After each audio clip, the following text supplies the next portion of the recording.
Hello बच्चों, कैसे आप सभी। आशा करता हूँ आप सभी अच्छे होंगे और आपकी पढ़ाई भी अच्छे से चल रही होगी। तो जैसे कि हम फार्माकोग्नोसी पढ़ रहे थे और हमने यूनिट 3 तक कवर किया था और यूनिट 4 भी बेसिकली हमने पार्ट 3 तक कवर की थी, जिसके अंदर बेसिकली हमने डिफरेंट सिस्टम्स ऑफ मेडिसिन पढ़े थे। जिसके अंदर हम basically different systems of medicine के बारे में पढ़ा था, जिसके अंदर उनके इम्पोर्टेंस क्या क्या थी, डिफरेंट सिस्टम्स ऑफ मेडिसिन के रोल क्या क्या थे फार्माकोग्नोसी के अंदर, वो पढ़ा था। आज हम यूनिट 4 का पार्ट 4 कवर करेंगे, जिसके अंदर बेसिकली हम इंट्रोडक्शन टू सेकेंडरी मेटाबोलाइट्स पढ़ेंगे। मतलब सेकेंडरी मेटाबोलाइट्स क्या होते हैं और उनका क्या यूज होता है फार्माकोग्नोसी के अंदर। तो वीडियो को स्टार्ट करने से पहले आपको बताना चाहूंगा कि किसी भी टाइप के सब्जेक्ट नोट्स अगर आपको चाहिए हो तो कर सकते हो, जिसका लिंक डिस्क्रिप्शन बॉक्स में भी गिवन है और प्ले स्टोर से भी डायरेक्टली डाउनलोड कर सकते हो। तो वीडियो को स्टार्ट करते हैं बिना देरी के। तो सबसे पहले जानते हैं कि सेकेंडरी मेटाबोलाइट्स क्या होते हैं। तो इसके अंदर है plants produce large number of chemical substances during their life processes. मतलब जो प्लांट्स की लाइफ स्पेन होता है, फिर जैसे प्लांट्स छोटे से बड़े होते हैं, ग्रो करते हैं, उनके अंदर डिफरेंट डिफरेंट प्रोसेस होते हैं, चेंजेस होती है। उसी के दौरान plants large number of chemical substances produce करते हैं and these substances are form through different metabolic reactions occurring inside plant cells. और ये जो सब्सटेंसेस बनते हैं वो डिफरेंट मेटाबॉलिक रिएक्शंस के थ्रू बनते हैं, जो कि प्लांट सेल्स के अंदर आकर होती है या फिर प्रोड्यूस होती है। इसके बाद में this process of formation and breakdown of chemical substances inside living organisms is called metabolism.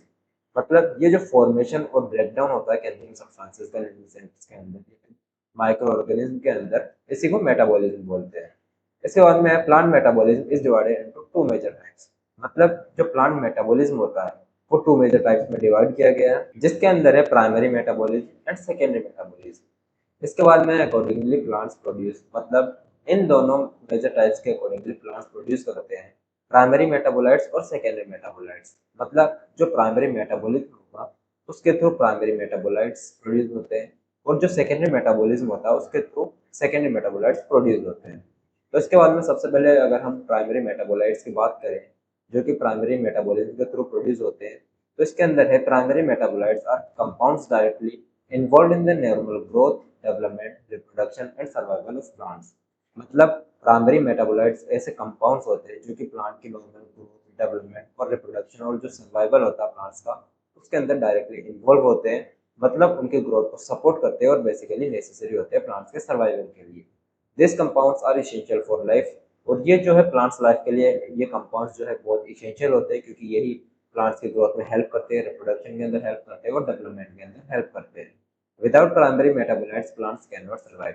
और बिना प्राइमरी मेटाबोलाइट्स की मदद के प्लांट्स जो है सर्वाइव नहीं कर पाते हैं। इसके बाद में कैरेक्टरिस्टिक्स ऑफ प्राइमरी मेटाबोलाइट्स आते हैं कि प्राइमरी मेटाबोलाइट्स की क्या कैरेक्टरिस्टिक्स है। इसके अंदर है इसेंशियल फॉर प्लांट ग्रोथ। मतलब जो प्लांट्स की ग्रोथ होती है उसके लिए भी ये काफ़ी इसेंशियल रोल प्ले करते हैं, क्योंकि ये प्लांट्स की ग्रोथ को सपोर्ट करते हैं। इसके बाद में प्रेजेंट इन ऑल प्लांट्स, और ये लगभग हर टाइप के प्लांट्स के अंदर प्रोड्यूस होते हैं प्राइमरी मेटाबोलाइट्स। इसके बाद में नेक्स्ट आता है प्रोड्यूस इन लार्ज क्वांटिटीज। और ये लार्ज क्वांटिटीज के अंदर प्रोड्यूस होते हैं, स्मॉल अमाउंट के अंदर नहीं होते बल्कि लार्ज क्वांटिटीज के अंदर होते हैं। और जो सेकेंडरी मेटाबोलाइट्स होते हैं वो स्मॉल अमाउंट के अंदर प्रोड्यूस होते हैं। इसके बाद में डायरेक्टली इन्वॉल्व इन मेटाबॉलिज्म। और जो प्लांट्स का मेटाबॉलिज्म होता है, जो कि डायरेक्टली एंड डायरेक्टली ग्रोथ में हेल्प करता है प्लांट्स की, उसके अंदर भी ये डायरेक्टली इन्वॉल्व होते हैं। इसके बाद में फंक्शंस आते हैं कि प्राइमरी मेटाबोलाइट्स के क्या फंक्शंस हैं। तो इसके अंदर है primary metabolites help in energy production. मतलब जो प्राइमरी मेटाबोलाइट्स होते हैं वो एनर्जी प्रोडक्शन के अंदर हेल्प करते हैं, जो कि कहीं ना कहीं प्लांट की ग्रोथ के लिए इसेंशियल होते हैं। सेल फॉर्मेशन के अंदर हेल्प करते हैं, जो कि डेवलपमेंट में काम देता है। ग्रोथ के अंदर हेल्प करते हैं और रिप्रोडक्शन के अंदर भी हेल्प करता है। इसके बाद में एग्जांपल्स आते हैं प्राइमरी मेटाबोलाइट्स के, जिसके अंदर मैंने टेबल बनाई है, जिसके अंदर एक तरफ प्राइमरी मेटाबोलाइट है, मतलब एक तरफ प्राइमरी मेटाबोलाइट्स के नाम है और एक तरफ उसके फंक्शंस है। तो इसके अंदर जैसे प्राइमरी मेटाबोलाइट के अंदर प्रोटीन्स की बात करें तो ये बेसिकली सेल स्ट्रक्चर और एंजाइम्स के लिए रिस्पॉन्सिबल होते हैं। मतलब सेल स्ट्रक्चर को मेंटेन करके रखते हैं, और जो ग्रोथ के अंदर रिस्पॉन्सिबल एंजाइम्स होते हैं उनको ग्रोथ प्रोवाइड करवाते हैं या फिर उनको न्यूट्रिशन प्रोवाइड करवाते हैं। इसके बाद में कार्बोहाइड्रेट्स आते हैं, जो कि एनर्जी का सोर्स माना जाता है, क्योंकि इससे प्लांट्स को एनर्जी मिलती है, सेल्स को ग्रो करने के लिए एनर्जी मिलती है। लिपिड्स आते हैं इसके बाद में, जो सेल मेम्ब्रेन का फॉर्मेशन करते हैं। एमिनो एसिड्स आते हैं जो कि बेसिकली प्रोटीन सिंथेसिस में हेल्प करता है। न्यूक्लिक एसिड्स आते हैं जो कि प्लांट्स का जेनेटिक मटेरियल बनाने में या फिर होल्ड करने में मदद करता है। इसके बाद में सेकेंडरी मेटाबोलाइट्स आता है, जिसके अंदर डेफिनेशन की अगर हम बात करें तो वो secondary metabolites are organic compounds produced by plants that are not directly involved in normal growth and metabolism but are important for defense, protection and medicinal activities। मतलब सेकेंडरी मेटाबोलाइट्स ऐसे ऑर्गेनिक कंपाउंड्स होते हैं जो कि plants के through produce किए जाते हैं, लेकिन डायरेक्टली इन्वॉल्व नहीं होते प्लांट की नॉर्मल ग्रोथ के अंदर, डेवलपमेंट के अंदर और मेटाबॉलिज्म के अंदर, but are important for defence, protection and medicinal activities. लेकिन प्लांट का डिफेंस एक्शन के लिए, उसको प्रोटेक्शन प्रोवाइड करवाने के लिए और उसके अंदर मेडिसिनल एक्टिविटीज के लिए काफ़ी इंपॉर्टेंट होते हैं।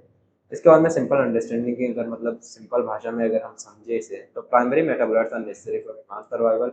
मतलब प्राइमरी मेटाबोलाइट्स जो होते हैं प्लांट्स के सर्वाइवल के लिए एसेंशियल होते हैं, उसकी ग्रोथ में हेल्प करते हैं प्लांट्स की। इसके बाद में secondary metabolites are mainly produced for protection, defence, adaptation, survival advantages. और इसके बाद में सेकेंडरी मेटाबोलाइट्स की अगर बात करें तो मेनली प्रोड्यूस किए जाते हैं प्लांट्स को प्रोटेक्शन प्रोवाइड करवाने के लिए, डिफेंस प्रोवाइड करवाने के लिए, अडेप्टेशन प्रोवाइड करवाने के लिए और सर्वाइवल एडवांटेजेस प्रोवाइड करवाने के लिए। मतलब बेसिकली सेकेंडरी मेटाबोलाइट्स की अगर हम फंक्शन की बात करें तो यहाँ पे हम ये कह सकते हैं कि प्लांट्स को डिफेंस प्रोवाइड करवाता है, प्रोटेक्शन प्रोवाइड करवाता है। और वो किस किस फॉर्म में हो सकता है, वो हो सकता है कि उनके ऑर्डर हो, उनके अंदर प्लांट्स के अंदर कई डिफरेंट ऑर्डर होती है जिसके थ्रू इंसेक्ट्स उनके ऊपर अटैक नहीं कर पाते हैं, इंसेक्ट्स पास में नहीं आते हैं। कई प्लांट्स का बीटा टेस्ट होता है जिसकी वजह से जो एनिमल्स हैं उन्हें ईट नहीं कर पाते हैं। तो ये इनके सेकेंडरी मेटाबोलाइट्स के डिफेंस और प्रोटेक्शन एक्शन होते हैं, इसलिए इन्हें काफ़ी यूज में लिया जाता है और इनके अंदर एक्टिव केमिकल कॉन्स्टेंट्स भी पाए जाते हैं जो कि मेडिसिनल फॉर्मुलेशन के अंदर काफ़ी यूज में लिए जाते हैं। इसके बाद में कैरेक्टरिस्टिक्स ऑफ सेकेंडरी मेटाबोलाइट्स आता है जिसके अंदर बेसिकली हम कैरेक्टरिस्टिक्स देखते हैं कि सेकेंडरी मेटाबोलाइट्स की क्या कैरेक्टरिस्टिक्स होती है। तो इसके अंदर है not essential for immediate survival. मतलब ये जो इमीडिएट सर्वाइवल होता है प्लांट के लिए उसके अंदर इतने एसेंशियल नहीं होते प्राइमरी मेटाबोलाइट्स के कंपैरिजन में, लेकिन ये प्लांट्स के सर्वाइवल के अंदर भी काफ़ी रोल प्ले करते हैं क्योंकि ये प्रोटेक्शन प्रोवाइड करवाते हैं हमें। प्रोड्यूस इन स्मॉल क्वांटिटीज, मतलब ये प्राइमरी मेटाबोलाइट्स के कंपैरिजन में स्मॉल अमाउंट के अंदर प्रोड्यूस होते हैं प्लांट्स के अंदर, usually specific to certain plants. मतलब जरूरी नहीं है कि हर प्लांट के अंदर सेकेंडरी मेटाबोलाइट्स प्रोड्यूस हो, ये सर्टेन प्लांट्स के अंदर ही प्रोड्यूस होता है। इसके बाद में हैव स्ट्रॉन्ग फार्माकोलॉजिकल एक्टिविटी, मतलब इनके अंदर स्ट्रॉन्ग फार्माकोलॉजिकल एक्टिविटी होती है क्योंकि इनके अंदर एक्टिव केमिकल कॉन्स्टेंट्स पाए जाते हैं जिनके अंदर थेरेप्यूटिक इफेक्ट्स होते हैं और मेडिसिनल प्रॉपर्टीज होती है। इसके बाद में इंपॉर्टेंट इन मेडिसिन, और ये मेडिसिन के अंदर भी काफ़ी इंपॉर्टेंट रोल प्ले करते हैं क्योंकि मेडिसिनल फॉर्मुलेशन के अंदर इसे काफ़ी यूज में लिया जाता है क्योंकि एक्टिव कॉन्स्टेंट्स के अंदर भरपूर मात्रा में पाए जाते हैं जिनके अंदर थेरेप्यूटिक एक्टिविटी होती है और फार्माकोलॉजिकल इफेक्ट होता है। इसके बाद में नेक्स्ट आता है why plants produce secondary metabolites, मतलब प्लांट्स सेकेंडरी मेटाबोलाइट्स क्यों प्रोड्यूस करते हैं। तो इसके अंदर plants can not move from place to place, मतलब प्लांट्स एक जगह से दूसरी जगह तक मूव नहीं कर पाते हैं। Therefore plants protect themselves by producing chemical substances, इसीलिए प्लांट्स प्रोटेक्ट करते हैं खुद को डिफरेंट केमिकल सब्सटेंसेस प्रोड्यूस करके। इसके बाद में this chemicals help plants against insects, micro organism, animals and environmental stress. और ये जो केमिकल्स होते हैं प्लांट्स के अंदर सेकेंडरी मेटाबोलाइट्स के अंदर जो प्रोड्यूस होते हैं वो किस चीज़ में हेल्प करते हैं, वो इंसेक्ट से बचाने में हेल्प करते हैं, माइक्रो ऑर्गेनिज्म से बचाते हैं, एनिमल डैमेज से बचाते हैं और एनवायरमेंटल स्ट्रेस होता है उससे बचाते हैं, उससे प्रोटेक्शन प्रोवाइड करवाते हैं। इसके बाद में फंक्शंस आते हैं सेकेंडरी मेटाबोलाइट्स के, प्लांट्स के अंदर सेकेंडरी मेटाबोलाइट्स के क्या फंक्शन होते हैं। तो इसके अंदर है प्रोटेक्शन अगेंस्ट हर्बीवर्स, मतलब जो हर्बीवर्स एनिमल्स होते हैं उनसे प्रोटेक्शन प्रोवाइड करवाते हैं। इसके अंदर है some compounds taste bitter and are poisonous, this prevents animals and insects from eating plants.